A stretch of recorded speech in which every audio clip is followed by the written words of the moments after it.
Close your eyes for a moment. Imagine standing alone in a world that has turned its back on everything you believe in. Imagine calling out for 900 years, nearly a millennium, and hearing nothing but laughter in return. Now imagine being told that everything you've ever known will soon be washed away. This is not a myth. This is not a legend lost to time. This is the story of a man who was commanded to build something impossible in a place where it had never been needed before.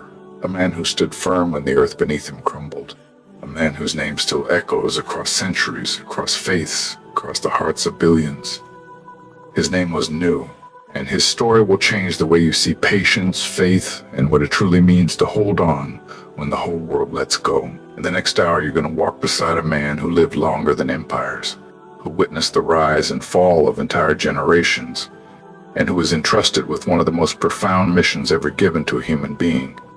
You'll see what he saw, feel what he felt, understand why his story isn't just ancient history, it's a mirror reflecting something deeply human, something we all face in our own lives. Stay with me, because by the end, you'll understand why his story was never just about a flood. It was about hope. The earth stretches endlessly, dotted with homes made of clay and stone, fires flickering in the evening wind. Voices rise and fall, laughter, arguments, the hum of a civilization in full bloom. Children run through narrow pathways, markets buzz with trade. Life is loud, chaotic, alive. And in the center of it all, an old man kneels in prayer. His name is Nuh. His beard is long and silver. His back is bent not from weakness, but from decades, centuries of carrying a weight no one else can see. His hands rest gently on the ground. His lips move in silence. Around him, the noise continues. But here, in this small circle of stillness, there is only him and his Lord. He has been calling them for over 900 years. 900 years. Let that sink in for a moment. Imagine waking up every single day for nearly 1,000 years and speaking the same message to people who refuse to hear it. Imagine watching children grow into elders, and those elders pass away, and their children grow old too, and still nothing changes. But Nuh does not stop. He rises slowly, his joints stiff with age, and walks toward the center of the town. Eyes follow him, some with pity, some with annoyance, most with mockery. There he goes again, someone mutters, "Old fool." Another laughs, but Nuh walks forward. His voice is calm. His message is the same as it was yesterday and the day before and the century before that. Worship the one who created you. Turn away from what cannot hear you, cannot see you, cannot help you. And once again, they turn away quaista, Nuanao. To understand Nuh's mission, you have to understand the world he was born into. This was not a world of ignorance in the way we might imagine. These were not primitive people living in caves. No, this was a thriving society. They had art, architecture, trade, culture. They had systems of governance and social order. They were intelligent, capable, advanced in many ways. But they had lost something far more important. They had lost the remembrance of their creator. Over generations, the people had drifted. At first, it was subtle. The worship of God became mixed with the honoring of righteous ancestors. Statues were built to remember the pious. Slowly, those statues became symbols. And then over time, those symbols became gods. Wad, Suwa, Yahuth, Yahuche. Names that once belonged to good people were now carved into idols of stone and wood. The people bowed to them, prayed to them, built their lives around them. And when someone like Nuh stood up and said, "This is not the truth. You are worshiping creation, not the creator," they didn't just ignore him. They ridiculed him. Why? Because the truth was uncomfortable. And more than that, it challenged the power structures of their society. The elite, the chiefs, the wealthy, the influential, they benefited from the system as it was. To accept Nuh's message meant to admit they had been wrong. So instead, they painted him as the problem. He's trying to gain power over us. He's insulting our ancestors. He's a madman. And so Nuh remained alone, not because his message was unclear, but because the truth, when it threatens comfort, is often the hardest thing to accept. Nuh was not always old. There was a time when his beard was dark, his back straight, his voice strong and unworn by centuries of rejection. He was chosen young, handsome, intelligent, kind, a man who could have lived a quiet, comfortable life. But God had other plans. The message came to him not as a whisper, but as a certainty planted deep in his soul. Go to your people, warn them, call them back to me before it is too late. And so he did. At first he spoke softly, privately. He went to the elders, the leaders, the wise men of the city. He reasoned with them. He explained. He showed them the beauty of surrendering to the one who gave them life, breath, sight, sound. Some listened. A few nodded, but none followed, so he spoke louder. He gathered crowds in the marketplace. He stood in the town square and proclaimed the truth with clarity and conviction. You've been given everything: life, health, children, rain, harvest, and yet you turn to life as stone and wood. Do you not see? Do you not think? The response was always the same. Laughter. No, you've gone mad. If you're really a messenger, why don't you perform a miracle? Why doesn't your God strike us down if we're so wrong? And Nuh, with a patience that would define his entire life, would simply reply, I am not here to threaten you. I am here to remind you.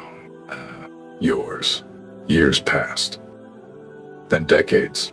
Then centuries. And still, Nuh did not stop calling. Imagine the loneliness. Not the kind of lonely in the crowded room, but the kind where you are alone in your truth, surrounded by thousands who see the world completely differently. Nuh's family was divided. His own wife, the woman who had lived beside him for decades, did not believe in his message. She stayed silent in public, but behind closed doors, she mocked him. She aligned herself with the disbelievers, perhaps out of fear, perhaps out of pride. One of his sons, too, would eventually turn away. Can you imagine that? Preaching to the world and your own household rejects you? He varied his approach. He tried different methods. He called them in public. He called them in private. He called them at dawn, when the world was still and hearts might be softer. He called them at night, under the stars, when the soul is naturally reflective. He used logic. He used emotion. He reminded them of God's blessings. He warned them of the consequences of denial, not with anger, but with genuine concern. I do not ask you for money, he said. I do not want your status. I do not seek power. I only want you to be saved. But the more sincere he became, the more they mocked him. You're just like us, Nuh, a man of flesh and blood. Why should we follow you? You think you're better than us. The only ones who follow you are the weak, the poor, the lowly. And it was true. His followers were not the elite. They were the marginalized, the slaves, the servants, the forgotten, people who had nothing to lose and everything to gain by believing in a God who saw them as equal. But to the powerful, this was proof that Nuh's message was false. If you were really a prophet, the noble and the wealthy would follow you, and in their arrogance they missed the entire point. Pause here with me for a moment. Think about your own life. Have you ever stood for something true, something right, and been dismissed, laughed at, told you were overreacting, too sensitive, too idealistic? Have you ever felt the exhaustion of repeating yourself to family, to friends, to a world that just doesn't seem to care? Nuh's story isn't just ancient history. It's a reflection of the human condition. The question is, when you're standing alone in your truth, how long are you willing to hold on? Let's keep going. After 950 years, nearly a millennium of calling, pleading, reasoning, warning, God revealed to Nuh a truth that must have shattered and rebuilt him all at once. No more of your people will believe. Do not grieve over them. They have sealed their hearts. After everything. After centuries of hope, of patience, of believing that maybe, just maybe, tomorrow someone will listen, and now it's over. But then came the second part of the command. The part that would change everything. Nuh must have stood there in stunned silence. An ark, a massive boat. Here, they were nowhere near the sea. They lived inland, surrounded by dry earth, hills, and valleys. It didn't rain often. There were no floods, no need for boats. And yet the command was clear. Build it. And when the time comes, take on board a pair of every living creature, and take with you those who believe. Nuh didn't argue. He didn't ask why. He simply obeyed. He gathered wood. He learned construction. He began to build. And as the structure grew plank by plank, day by day the mockery reached new heights. People came from all over just to see the madman building a boat in the desert, planning to sail through the sand. Nuh, has your God told you the sky will fall next? Children threw stones. Adults hurled insults, but Nuh kept building. Every swing of the hammer was an act of faith. Every beam placed was a declaration, I trust in what I cannot yet see. And slowly, over months and years, the ark took shape, massive, towering, impossible to ignore. It stood as a silent warning to everyone who passed by. But still, they did not believe. When the ark was finally complete, Nuh received a sign. When the water begins to overflow from the oven, begin boarding. The oven, the tandoor, a clay structure used for baking bread, sitting low on the ground. It was an unlikely place for a flood to begin, but that was the sign. And one day, it happened. Water began to bubble up from the earth, from the oven, from the ground itself. At first a trickle, then a stream, then a surge. The sky darkened. Clouds gathered thick and heavy, and then the rain began. Not a drizzle, not a storm. A downpour unlike anything the world had ever seen. Nuh called out one last time. Come, the door is still open, please. A few came. The believers, those who had stood by him through the centuries of ridicule. The humble, the faithful. They climbed aboard, faces filled with both fear and trust. The animals came too, in pairs, as if led by an unseen hand. Lions and lambs, birds and beasts, creatures great and small, all moving toward the ark in perfect order. And then Nuh saw him, his son, standing at a distance, watching, hesitating. My son, Nuh cried out, come with us, do not be among the disbelievers. But his son shook his head. I will climb to the mountain. I will be safe there. There's no safety today except with God, Nuh shouted, his voice breaking. But his son turned away, and the rain fell harder. The earth split open. Water erupted from the ground like geysers, shooting upward with terrifying force. The sky poured down rain in sheets so thick you couldn't see 3 feet ahead. The two waters met heaven and earth in a collision of divine will. The ark lifted, slowly at first, creaking and groaning under its own weight, and then it floated. Outside, chaos. People screamed. They ran to the hills. They climbed trees. They pounded on the sides of the ark, begging to be let in. But the door had been sealed, not by Nuh, by God. Inside the ark it was dark. The sound of rain was deafening. The animals huddled together, silent and still, as if they understood the gravity of what was happening. The believers held on to each other, praying, weeping, hoping. And Nuh stood at the window, looking out into the storm, his heart breaking for his son. The water rose, higher and higher. It had covered the trees, covered the homes, covered the hills. And then, in the distance, Nuh saw him, a figure clinging to a piece of debris, swept away by the current. Oh, his son. Oh, my Lord, Nuh whispered, tears streaming down his face. He is of my family.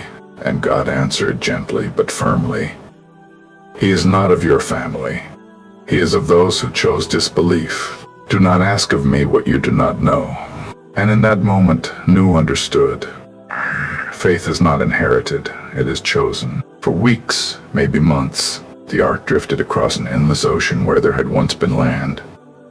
Inside, life continued in a strange, quiet rhythm.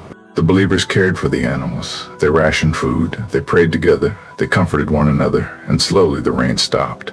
The sky cleared. The sun broke through the clouds, warm, golden, gentle. The waters began to recede.